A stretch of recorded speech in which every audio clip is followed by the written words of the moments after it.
यही आगाज है मेरा, यही अंजाम होना चाहिए। यही आगाज है मेरा, यही अंजाम होना चाहिए। देश पर मर मिटने का सदा अभिमान होना चाहिए। चाहे आप गीता पढ़ते हो या फिर कुरान, हमारे सीने में सदा हिंदुस्तान होना चाहिए, सदा हिंदुस्तान होना चाहिए। नमस्कार मित्रांनो, मी विरांकुश बोराडे। सर्वप्रथम तुम्हा सर्वांना प्रजासत्ताक दिनाच्या हार्दिक शुभेच्छा देतो। आदरणीय व्यासपीठ, सर्व शिक्षक, पालक आणि माझ्या विद्यार्थी मित्रांनो, आपल्याला माहित आहे आपल्याला 15 ऑगस्ट 1947 रोजी स्वातंत्र्य मिळाले आणि 26 जानेवारी 1950 ला आपली राज्यघटना अंमलात आली। आपला भारत देश विश्वगुरु बनत चाललाय। योग दिवस संपूर्ण जगामध्ये साजरे केले जात आहे। जगातील सर्वात मोठे संविधान आपल्या भारत देशाचेच आहे, आपल्या भारत देशाचेच आहे। मंजिलें उन्हीं को मिलती है जिनके सपनों में उड़ान होती है। मंजिलें उन्हीं को मिलती है जिनके सपनों में उड़ान होती है। यूं ही पंख होने से कुछ नहीं होता, हौसलों में उड़ान होती है, हौसलों में उड़ान होती है। मित्रांनो, 56 ला आपल्या राज्यांची विभागणी झाली। 56 ला आपल्या राज्यांची विभागणी झाली। 62 ला आमच्यावर आक्रमणे झाली। चारही आक्रमणे आम्ही परतावून लावली, चारही आक्रमणे आम्ही परतावून लावली। 1969 मध्ये बँकांचे राष्ट्रीयकरण झाले। 72 मध्ये घाशीराम कोतवाल नाटक रिलीज झालं आणि महाराष्ट्राच्या रंगभूमीने ते डोक्यावरही घेतलं। 75 मध्ये शोले हा चित्रपट रिलीज झाला। 75 मध्ये शोले हा चित्रपट रिलीज झाला आणि बॉलिवूडचा हॉलिवूडकडे बघण्याचा दृष्टिकोनच बदलून गेला। बॉलिवूडचा हॉलिवूडकडे बघण्याचा दृष्टिकोनच बदलून गेला। 83 मध्ये पृथ्वी क्षेपणास्त्राचा विकास झाला। 83 मध्ये पृथ्वी क्षेपणास्त्राचा विकास झाला आणि 84 मध्ये मारुती उद्योग समूहाने जगाच्या इतिहासात भारताचे नाव करायला सुरुवात केली। 88 मध्ये 18 वर्षाच्या तरुण मुलाला राजकारणात यावं, 18 वर्षाच्या तरुण मुलाला राजकारणात यावं यासाठी राजीव गांधी यांनी प्रयत्न केले आणि शेवटी 1991 ला भारतीय अर्थव्यवस्थेचे व्यापारीकरण झाले। 95 मध्ये गॅटचे रूपांतर जागतिक व्यापार संघटनामध्ये झाले आणि 2000 पर्यंत कम्प्युटरच्या बाबतीत आम्ही जगाचेही बाप झालो। 2005 मध्ये प्रत्येकाच्या हातात माहितीचा अधिकार आला। 2007 ते 2010 मध्ये प्रत्येकाच्या दारात नॅनो कार येण्याची स्वप्ने पाहू लागलो आणि 2016 मध्ये सर्जिकल स्ट्राईक सारखा आव्हान आम्ही पेललो। आम्ही खूप प्रगती केली। आमच्या हातात मोबाईल आले, पण आमचं बोलणं मात्र सुधारलं नाही।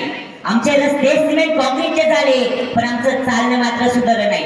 पैशाच्या जोरावर हजारो लाखो किलोमीटर दूर असणारे चंद्र सूर्य तारे आम्ही दुर्बिणीच्या साहाय्याने जवळ करून पाहिले, पण आयुष्यभर शेजारी असणाऱ्या माणसाबरोबर प्रेमाचे संबंध मात्र निर्माण करू शकलो नाही। इंजेक्शनच्या जोरावर आयुर्मान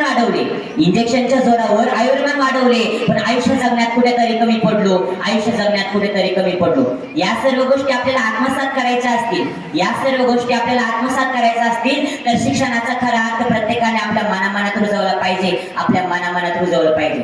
शाळेच्या विद्यार्थ्यांना शिक्षणाबरोबरच अध्यात्माची आवड लागावी यासाठी आपल्या शाळेने गेले 4 वर्षापासून ओळख श्री ज्ञानेश्वरी हा उपक्रम चालू केलाय। यामध्ये सर्व विद्यार्थ्यांचा, खास करून 8वीच्या विद्यार्थ्यांचा मोठ्या संख्येने सहभाग असतो। दर शनिवारी ज्ञानेश्वरीचे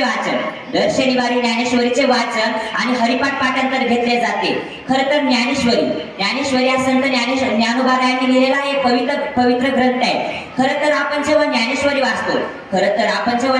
वाचतो, तिचं संवर्धन करतो, तेव्हा आपल्या मेंदूतील अल्फा लहरींचे प्रमाण वाढते आणि त्याचा थेट परिणाम आपल्या सर्क्युलेटरी सिस्टम आणि मेंदूवर होतो, जेणेकरून आपल्याला मानसिक शांतता मिळते। आपण जेव्हा एखादे काम करतो तेव्हा त्याच्यात दुर्लक्ष होते, तर ओळख श्री ज्ञानेश्वरी या उपक्रमातून सर्व विद्यार्थ्यांना मनाची शांती लाभली आहे आणि अभ्यासात त्यांनी नक्कीच प्रगती केली आहे। संत ज्ञानोबा म्हणल्याप्रमाणे जेव्हा परिसाच्या स्पर्शाने लोखंडाचे सोने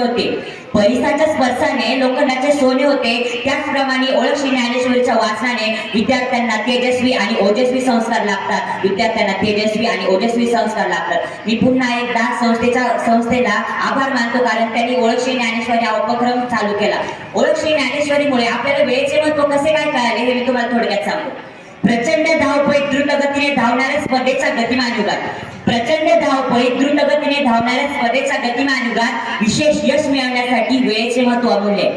परंतु दुर्दैवाने केवळ मनोरंजनाच्या नावाखाली तुटपुंजी वेळेचा असंख्य लोक टाइमपास करतात। त्यामुळे बघता काळ पुढे निघून जातो, आपण मात्र काळाच्या कित्येक मैल मागे पडतो। वेळेचे महत्त्व ओळखून बिनचूक नियोजन केल्यास कला, क्रीडा, साहित्य, शिक्षण, विज्ञान, उद्योग अशा क्षेत्रांमध्ये सामान्य माणूस गरुड भरारी मारू शकतो। त्यासाठी नीतिमूल्यांची जपणूक आवश्यक असते. कृतीशून्य विचार हे अर्थशून्य प्रमाण मानून समाज मान्य संकेतानुसार जे जे योग्य आहे ते करण्याचा प्रयत्न करा.